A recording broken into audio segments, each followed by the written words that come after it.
요한이 모든 사람에게 대답하여 이르되 나는 물로 너희에게 세례를 베풀거니와 나보다 능력이 많으신 이가 오시나니 나는 그의 신발끈을 풀기도 감당하지 못하겠노라. 그는 성령과 불로 너희에게 세례를 베푸실 것이요. 수요일 날 예배 마치고 이제 이렇게 번개전도 나갔어요. 근데 그때 제가 이렇게 얘기를 했어요. 이렇게 전도 물품 나눠주시면서 교회 다니라는 말, 예수 믿으라는 말 하지 마시고, 하나님께서 복 주십니다. 이제 그렇게 지나가는 사람에게 먼저 말을 건네고, 그리고 반응이 오면 이제 이렇게 물건을 전해드리라고 이렇게 얘기를 했어요. 그랬더니 한 분이 그러더라고요. 정말 하나님 복 주세요. 그랬더니요. 이전에는 그냥 물건 받기만 지나가고 그냥 이렇게 번쩍만쩍 하던 사람이 하나님 복이요? 그게 뭔데요? 반응을 보이고 물어보고 그렇게 대화를 나눴다고 이야기하더라고요. 우리 한번 따라해 볼까요? 하나님께서 내게 복을 주십니다. 하나님께서 여러분을 지켜주시고 보호해 주실 줄로 믿습니다. 나를 보고 사람을 바라보면 내 마음이 지쳐요. 공허해요. 그러나 내가 하나님을 바라보면 그분이 내 안에 충만히 임하셔서요. 그 내 안에 계시는 예수님으로 우리는 만족할 수 있고 행복할 수 있습니다. 부디 복을 주시는 하나님의 은혜를 누리는 이번 한 주간이 되실 수 있기를 바랍니다. 우리가 예수님을 믿고 이제 교회를 이제 다니게 돼요. 왜 하나님께서는 예수님 믿는 사람 바로 천국으로 데려가지 않고 이 땅에 남겨놨기 때문에 이제 그들을 보호하시고 지키시기 위하여 이제 교회로 이끄시는데요. 우리가 교회로 이렇게 모여서 함께 교회 생활을 할 때 내가 어떻게 교회 생활을 할까? 이것에 대한 마음의 자세를 가지셔야 돼요. 이 마음의 자세를 가져야 그래야 교회 생활이 행복하고 내가 성장할 수 있고 하나님과 나의 영이 사귐을 누릴 수가 있어요. 일반 사회 공동체 모임이 아닌 하나님이 임재하시는 그 임재의 능력을 경험할 수가 있는 거예요. 오늘 본문 말씀은 우리가 교회 생활을 어떤 마음으로 해야 할까? 교회 생활을 하는데 어떤 자세로 해야 할까? 이 부분에 대해서 말씀하시는 부분들이에요. 오늘 이 말씀은 세례자 요한이 성령 충만해서 고백했던 한 절의 말씀인데요. 세례자 요한은 어떤 사람이었느냐면 무려 400년 동안 하나님의 선지자가 나타나지를 않았어요. 그냥 예배만 드렸을 뿐이지 하나님의 이 말씀을 선포하고 하나님의 말씀으로 이끄는 하나님의 뜻을 선포하는 선지자가 400년 동안 없었어요. 그런데 이 세례자 요한이 갑자기 나타나서 이것은 하나님의 말씀입니다 하고 하나님의 말씀을 선포하기 시작했어요. 선지자인 거죠. 그래서 많은 무리들이, 많은 백성들이 환호하고 그 설교 말씀을 들었어요. 근데 그럼에도 불구하고 바리새인들, 사두개인들, 이 유대의 종교 지도자들은 이 세례자 요한에 대하여 그렇게 호감을 느끼지 않았어요. 왜냐하면 세례자 요한에 선포되어지는 이 하나님의 말씀이 그들을 심판하고 그들을 정죄하고 그들을 책망하는 하나님의 말씀이었기 때문에 그런 거예요. 세례자 요한도 이 같은 사실을 잘 알고 있었어요. 자기를 따르고 그래서 세례를 받는 무리가 있는 반면에 자기를 어떻게든 이 책 잡아서 자기를 모함하고 자기를 이렇게 힘들게 하려고 하는 무리들이 있다는 것을 다 알고 있었어요. 이런 상황이라면 세례자 요한은 자신을 높이고 자신이 행하는 사역의 이 유익함과 그 가치를 인정하는 그런 메시지를 전해야 되는데 그래서 자기의 지지 세력들을 모아야 됨에도 불구하고 오늘 16절 말씀을 보면 세례자 요한은 전혀 예상치 못한 말을 하고 있는 거예요. 그 말이 뭐냐면 우리 16절 말씀 다시 한번 볼까요? 16절 말씀이 어떤 내용이었는지 다시 한번 보겠습니다. 시작. 요한이 모든 사람에게 대답하여 이르되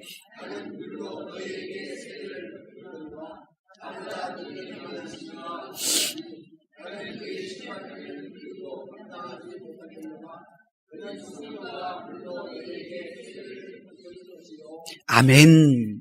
자기의 가치를 높이고 위치를 높여야 될 세례자 요한이 자신은 물로 세례를 베풀 뿐이고 나중에 오시는 분이 있는데 그분은 능력이 많으시며 나는 그 능력이 많으신 분의 신발 끈도 풀 수 없을 정도로 아주 낮은 존재이며 그리고 나는 기껏해야 물로 세례를 주지만 그분은 너희에게 성령과 불로 세례를 줄 것이다. 이렇게 설교를 하는 거예요. 다시 말씀드리면 세례자 요한은 자신을 추종하여 세례를 받으러 오는 사람들에게 자신을 낮추면서까지 너희들은 이 세례를 꼭 받아야 된다. 이렇게 설교를 하고 있는 거예요. 세례자 요한은 오늘 16절 말씀 보니까 세례를 몇 번 받아야 된다고 말하고 있나요? 16절에 3번 받아야 된다고 말하고 있어요. 히브리서 6장 2절에도 보면 세례 아니에요. 세례들과 그랬어요. 단수가 아닌 한 번이 아닌 복수임을 말씀하고 있어요. 그러니까 세례자 요한을 이제 목사라고 본다면 이 요단강가에서 세례를 베풀 때 16절은 세례자 요한이 한 말이거든요. 그러니까 이것을 이 교회에서 이제 이렇게 비유해서 말씀드린다면 이런 거예요. 목사가 세례를 베풀 때에 이렇게 말하는 거예요. 나는 당신이 정말 예수님을 구주로 믿고 당신이 죄인이라는 사실을 인정했으며 그리고 예수님이 세우신 교회의 일꾼으로 책임을 다한다고 하니까 교회의 법에 따라 물로 세례를 줄 것입니다. 그러나 이것이 다가 아닙니다. 내가 아닌 예수님께서 직접 주시는 세례가 있습니다. 성령 세례와 불세례입니다. 당신은 앞으로 때가 되면 반드시 이 세례를 받으셔야 합니다.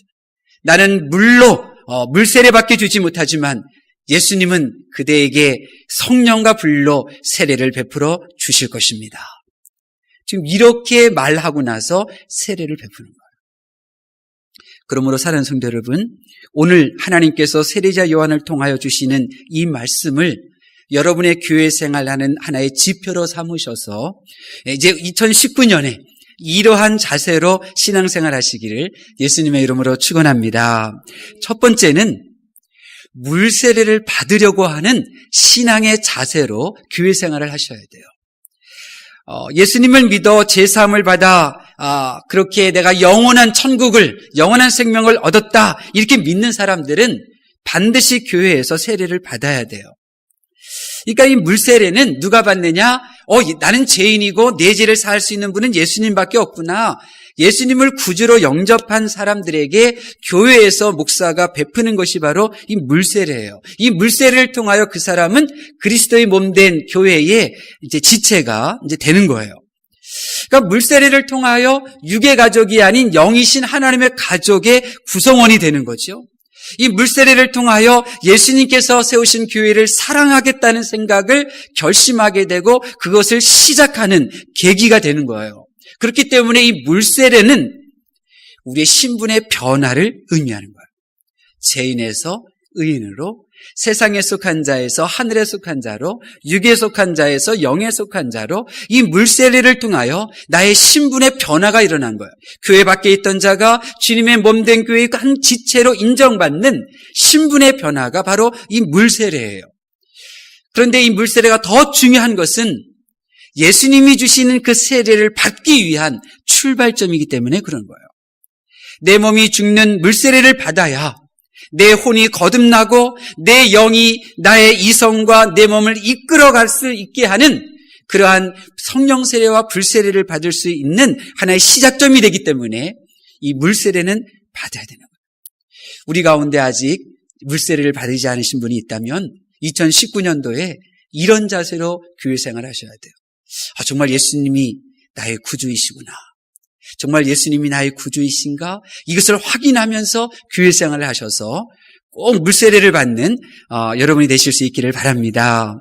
자, 두 번째는 이렇게 물세례를 받고 나면 또 받아야 될 세례가 있어요. 이 세례를 받기 위한 자세로 교회 생활을 하셔야 되는데 그것이 뭐냐면 성령 세례예요. 성령 세례. 왜 성령 세례를 받아야 되느냐?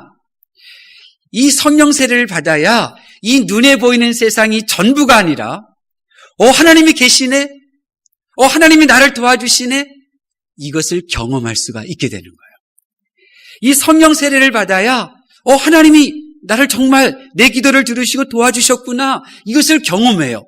그래서 성령 세례 받으신 분의 특징은 항상 마음에 기쁨과 감사가 넘쳐요. 성령 세례를 받으면 찬양이 쉴 새 없이 입에서 나와요. 이 성령 세례를 받으면 이 보이는 모든 환경이 환해져요. 그냥 환해져요. 만나는 사람들마다 반가워요. 정태선 원로 목사님이 만나면 반갑고 헤어지면 보고 싶고, 이게 바로 성령 세례 받은 사람이 주변 식구들에 대한, 주변 성도들을 향한 그 마음의 자세를 그대로 표현한 거예요. 이 성령 세례는 사랑의 묘약과 같아서 만나는 사람이 사랑스럽고 헤어지면 또 보고 싶고 그 사람을 축복하고 싶은 이런 마음이 들고요. 그리고 다른 하나, 성령 세례를 받게 되면 계획한 대로, 생각한 대로 하나님이 도와주시는 것을 경험하기 시작해요. 이거 하나님이 도와주셨구나. 이거 하나님께서 내게 복 주셨구나. 이렇게 하나님을 경험함으로 그 마음의 그 감격이, 그 눈에 흐르는 그 사랑의 눈물이 넘쳐나는 거예요. 제가 지난주 일날 서산에 있는 이 장례식장에 갔었어요. 이제 서산에 있는 장례식장 갔는데 주유를, 기름을 넣어야 되는데 이 차선을 잘못, 이제 1차선 있고 이렇게 하다 보니까 이 주유소를 지나칠 때도 있고 막 그런 거예요. 그래서 차선을 바꿀 수도 없고 이제 그런 상황이 벌어졌어요. 그래서 어떻게 해요? 기도를 했죠. 하나님, 정말 하나님께서 나의 기도를 들어주시는 대로 가장 싼 곳, 가장 싼 주유소를 하나님께서 저를 인도해 주세요. 그렇게 기도하고 이제 운전을 했어요. 그리고는 이제 몇 번 지나치다가 저 가격 정말 싸다 해서 이제 들어갔어요. 그리고 주유를 했어요. 주유를 하고 영수증을 딱 받아봤는데 그 주유소의 이름이 찍혔더라고요. 뭐라고 주유소 이름이 찍혔는지 잘 아세요? 일의 주유소. 일의 주유소. 여호와 이래. 이럴 때 내 마음이 얼마나 기뻐요? 이게 성령 세례 받은 자의 삶이라는 거예요. 하나님이 계시는구나. 하나님 정말 도와주시는구나. 하나님 나와 함께 하시는구나. 이 기쁨과 감격, 그리고 하나님이 어떻게 나를 위하여 일하실 것인가 하는 기대감인 그 설레임, 이런 것들을 가지고 행하는 거예요. 우리가 2019년 우리를 위하여 기도하라, 서로를 위하여 축복하며 기도하자고 말씀을 드리는데요. 이렇게 서로를 위하여 축복할 때 하나님께서 도와주시고 그를 치유하시고 그를 도와주시고 기쁨을 주시고 그 얘기를 인도해 주시는 그 놀라운 하나님의 일하심들을 경험하는 거예요. 이래서 하나님이 우리와 함께 하시는 그 벅찬 감격 속에서 신앙생활하는 거예요. 이것이 교회의 분위기가 되어야 되고 으쌰으쌰하는 모습들이 나타나게 되는 거죠. 그래서 우리는 반드시 성령 세례를 받아야 돼요. 특별히 성령 세례를 받아야 될 이유가 뭐냐면, 주님을, 이 복음의 말씀을 통해서 내가 예수님을 영접했잖아요. 물세례를 받았어요. 그럼에도 불구하고 우리의 직전은 사망의 영이었어요. 예수님을, 복음의 말씀을 듣고 영접하기 전까지 우리의 영은 사망 상태였어요. 우리의 정신은 이성적인 자아로 타락해 있었어요. 그래서 세상밖에 몰라요. 돈밖에 모르고 사람밖에 몰라요. 특별히 이성은 자기가 배웠던 지식 외에는 새로운 지식을 받아들이는 것, 그거 쉽지 않아요. 배타적이에요. 이 사람은 자아, 곧 이성이라고 하는 이 안경으로 세상을 보기 때문에 이성과 상식과 지식을 초월하는 그러한 사건들에 대해서는 쉽게 받아들여지지가 않아요. 자아의 이성은 철저하게 경험적이에요. 논리적이에요. 합리적이에요. 이성적이에요. 그리고 그렇게 살아가요. 그런데 이 하나님의 말씀은 뭐예요? 하나님은 보이지 않는 분이거든요. 이 눈에 보이는 세상 저 너머에 있는 그 천국에 대하여 말씀하고 있는 거거든요. 그러니까 우리 이성은 주님을 영접하고 그리고 교회는 다니지만 이 눈에 보이는 것, 경험되어지는 것, 이성적인 것, 이해가 되는 것, 이런 것에 익숙해 있는 우리의 자아는 이 하나님의 말씀을 튕겨내기 시작하는 거예요. 그게 무슨 기적. 그냥 옛날 이야기지 뭐. 어떻게 그런 일이 지금이라도 일어나. 그때는 비과학적으로 되어진 일들이야. 이렇게 거부한다는 거예요. 이렇게 이성적인 사람이 어떻게 눈에 보이지 않는 하나님을 믿고 그분을 의지할 수 있겠어요? 어떻게 경험 위주의 삶을 살아온 그가 어떻게 눈에 보이지 않는 하나님의 나라를 바라보며 살아갈 수 있겠어요? 성령 세례를 받으셔야 되는 거예요. 성령 세례를 받아야 나의 이성과 경험을 초월하는 그 현실을 경험하게 돼요. 내 혀가 내 뜻대로 돌아가지 않고 전혀 발음되지 않던 새로운 언어, 새로운 방언이 터져나요. 이게 뭐야? 그의 이성이 눈에 보이지 않는 성령의 역사심에 대해서 이성이 깨어나기 시작하는 거예요. 성령 세례를 받아야. 성령 세례를 받으면 눈물, 콧물이 터지잖아요. 주체할 수 없어요. 내가 왜 이러지? 왜 눈물이 흐르지? 주체할 수 없는 일을 경험을 해야 돼요. 그때 하나님이 하시는 거로구나. 하나님의 존재에 대해서 인정하기 시작하는 거예요. 성령 세례를 받아야 지금까지의 이성적인 자아를 넘어설 수 있어요. 성령 세례를 받아야 지금까지의 지식의 한계를 넘어설 수가 있어요. 성령 세례를 받아야 상식 너머의 일들이 일어날 수 있음이 열려지게 되는 거예요. 성령 세례를 받아야 지금까지 자기 경험이 아닌 하나님이 일하시는 영역에 대하여 겸손히 수긍하고 용납할 수 있는 마음의 자세가 생기기 시작하는 거예요. 성령 세례를 받지 아니하면 하나님의 중심이 될 수가 없는 거예요. 여전히 자기 중심이 될 수밖에 없어요. 오직 성령 세례를 받은 나의 영만이 나의 자아, 나의 이성, 나의 육신을 하나님의 말씀으로 이끌어갈 수가 있어요. 그래서 성경은 계속해서 성령 받으라. 내가 가면 너에게 유익이 되는 성령 하나님을 보내주신다. 예수님은 계속해서 말씀하시는 거예요. 2019년 성령 세례를 경험하지 못한 분들은 성령을 사모하시고 성령을 구하셔서 성령 세례를 받으실 수 있기를 바랍니다. 성령이 계시다는 것을 믿는 것과 저거는 성령님이 하셨구나 하고 인정하는 것과 성령 하나님을 체험하는 믿음은 다른 것입니다. 하늘과 땅 사이. 자, 마지막으로 이런 성령 세례를 받아 하나님의 도우심과 정말 천국이 있고 하나님이 나를 사랑하시고 도와주신 것이 믿어지는 기쁨과 감격을 누리는 성도는 반드시 또 하나 받아야 될 세례가 있어요.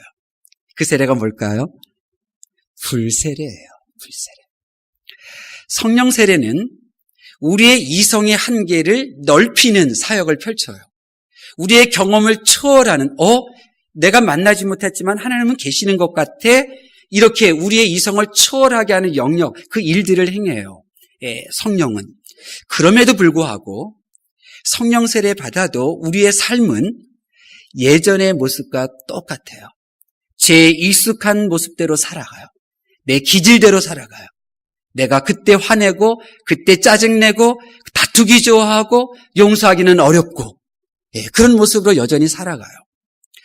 여러분들이 이런 자신의 모습에 대해서 애통해하고 성령 체험했는데 내가 왜 이렇게 또 화내지? 왜 용서가 힘들지? 왜 내가 용납하지 못하는 거지? 내가 왜 이렇게 자족하지 못하지? 이러한 자신에 대해서 절망하고 애통해할 때 바로 그 순간이 예수님께서 주시는 불세례를 받을 수 있는 기회라는 거예요.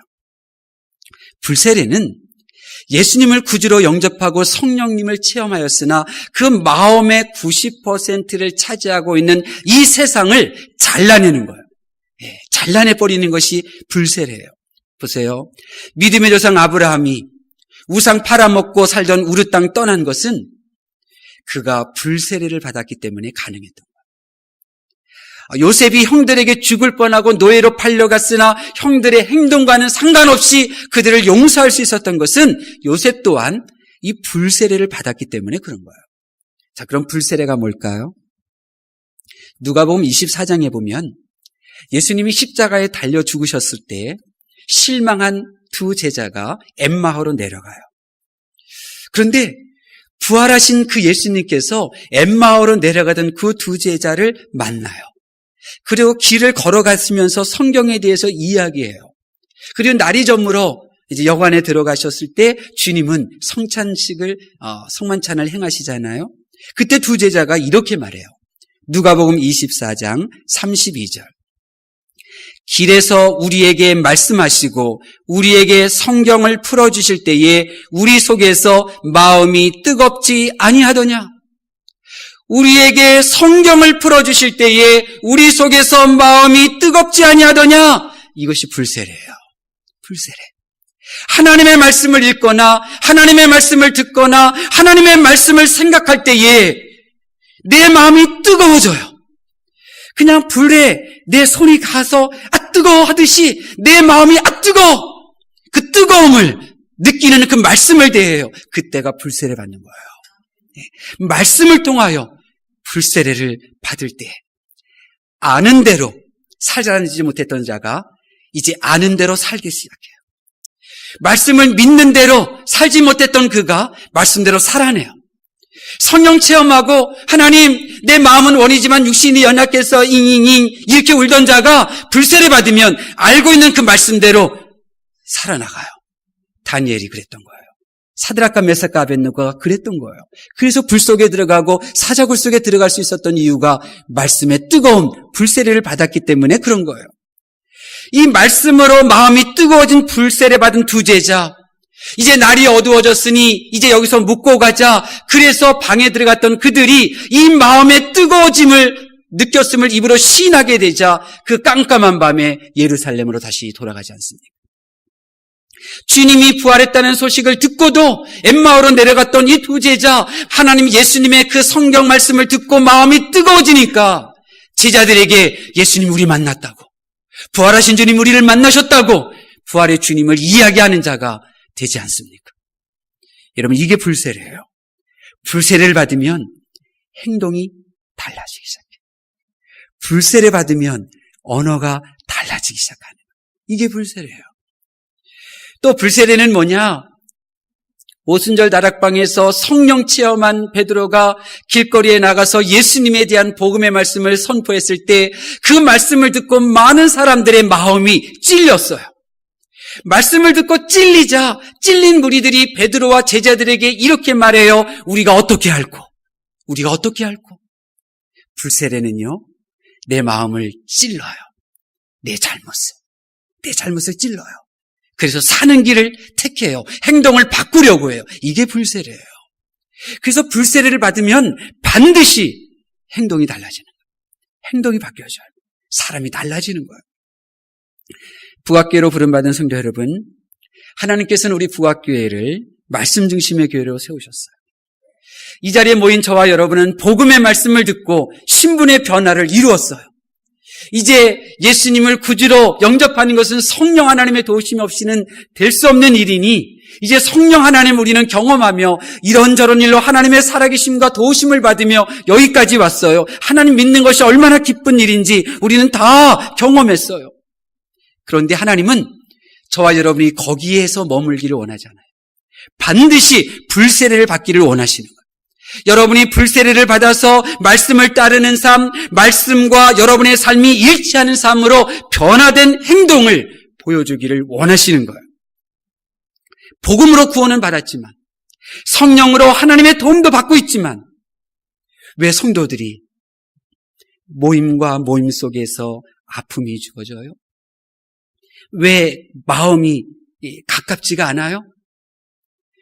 그런 모습을 보면 하나님이 마음이 아픈 거예요. 불세례를 받지 못했기 때문에 그런 거예요. 그 사람이 멀게만 느껴지고 사랑하기 싫고 축복하기 싫고 다 하나님 믿는 여러분들이에요. 구원받은 여러분들이에요. 다 하나님의 성령의 도우심을 받은 분들이에요. 그런데 왜 이래요? 아직 불세례를 받지 못했기 때문에 그런 거예요. 말씀의 뜨거움을 경험하여야 내가 달라져요. 그 말씀의 뜨거움이 나의 그 마음을 찔러야 나의 행동이 달라지는 거예요. 그래서 오늘 성령 하나님께서는 세례자 요한을 통하여 물세례, 성령세례, 그리고 불세례에 대해서 말씀하고 있다.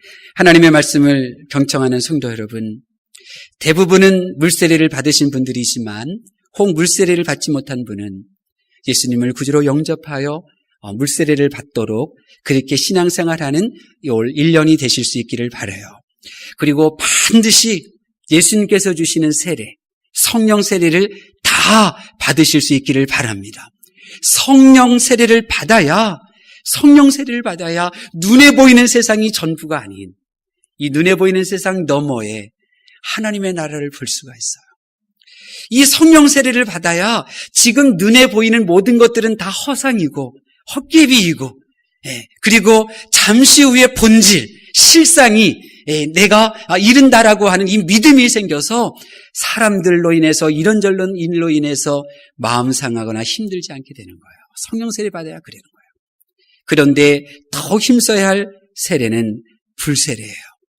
대부분의 성도들이 교회 생활할 때 힘들거나 가정이나 인간관계가 또 스스로를 힘들고 고통스럽게 하는 이유는 불세례를 받지 못했기 때문에 그런 거예요. 불세례는 내 기질을 바꿉니다. 불세례는 내 가치관을 바꿉니다. 불세례는 내 선택하는 내용을 송두리째 바꿔요. 불세례는 나의 이 생각을 하늘에 속한 생각으로 새롭게 바꾸어서 새로운 피조물 된 삶을 누리게 되는 거예요. 이 불세례는 언제 받는가? 하나님의 말씀을 읽을 때, 하나님의 말씀을 들을 때, 하나님의 말씀을 묵상할 때 이 불세례가 내게 임하는 거예요. 그래서 저와 여러분이 큐티 하자는 거예요. 큐티. 불세례 받은 증거는 내 마음이 뜨거워지고 내가 이렇게 잘못했구나. 찔림을 받아요. 그래서 행동이 달라지기 시작해요. 내 배우자가 이제 보니까 정말 나 때문에 고생이 참 많았구나. 이런 사실들이 눈에 보이기 시작하는 거예요. 내가 정말 그 사람 잘못인 줄 알았는데 참 내가 아직까지 변화되지 못해서 이렇게 서로가 힘들었던 부분들이었구나. 마음이 뜨거워지고 내 잘못이 보이는 거예요. 성령 세례 받으면 하나님만 보도록 창조된 이 사람이 이 세상을 바라보고 사람을 바라봄으로 서로를 불화를 일으키고 다툼을 일으켰던 이 인생, 협력할 줄 모르고 모을 줄도 모르고 흩어버리려만 하고 이러한 삶을 살았던 우리들이 오직 하나님만 바라보게 하는 거예요. 하나님만 바라보게. 이 불세례는 나로 하여금 하나님을 바라보게 하기 때문에 나의 행동을 바꿀 수 있어요. 바꿀 수 있어요. 사랑하는 성도 여러분, 올해 서로를 위하여 기도하라 하나님께서 명령하셨어요. 한번 따라할까요? 서로를 위해 기도하겠습니다. 우리 모두가 하나님의 이 명령을 받들어야 돼요. 배우자를 위하여 기도하세요. 남편은 아내를 위하여, 아내는 남편을 위하여 기도하셔요. 어떻게 해요? 축복하며 기도하셔요. 사랑의 마음으로 그를 위하여 기도하셔요. 특별히 그에게 좋은 일들이 많이 일어날 수 있도록 축복하며 기도하되 반드시 빼놓지 않고 기도해야 될 것, 불세례를 받을 수 있도록 기도하셔야 돼요. 불세례를 받아야 우리는 서로 하나가 될 수가 있거든요. 서로 연합할 수가 있어요. 왜 사람이 안 바뀝니까? 하나님만 보아야 되는데, 불세례를 받아야 되는데 다른 것을 보고 이 불세례를 받지 않기 때문에 그런 거예요. 올해 우리 모두 불세례 받아서 나도 달라지고 너도 달라지고 우리 모두가 달라지는 은혜를 누리기를 예수님의 이름으로 축원합니다. 기도하겠습니다. 하나님께서 사랑하시는 성도 여러분, 하나님께서는 저와 여러분에게 세례를 허락해 주셨습니다. 예수님께서도 물세례를 통하여 성령 세례와 불세례를 받으시고 구원의 사역을 이루셨습니다. 이제 우리도 예수님이 가신 그 길을 걸어가야 합니다. 물세례로 우리 신분이 변화되어지고 불세례로 영원한 천국이 믿어지며 성령의 도우심을 받고 불세례로 나의 행동이 바뀌어지도록 거듭나야 합니다. 큐티를 통하여 이렇게 불세례 받는 여러분이 되시고 다 함께 기뻐하는 한 해로 만들어 가실 수 있기를 바랍니다. 여호와는 내게 복을 주시고 너를 지키시기를 원하며 여호와는 그 얼굴로 내게 비치사 은혜 베푸시기를 원하며 여호와는 그 얼굴을 내게로 향하여 드사 평강 주시기를 원하노라. 아멘.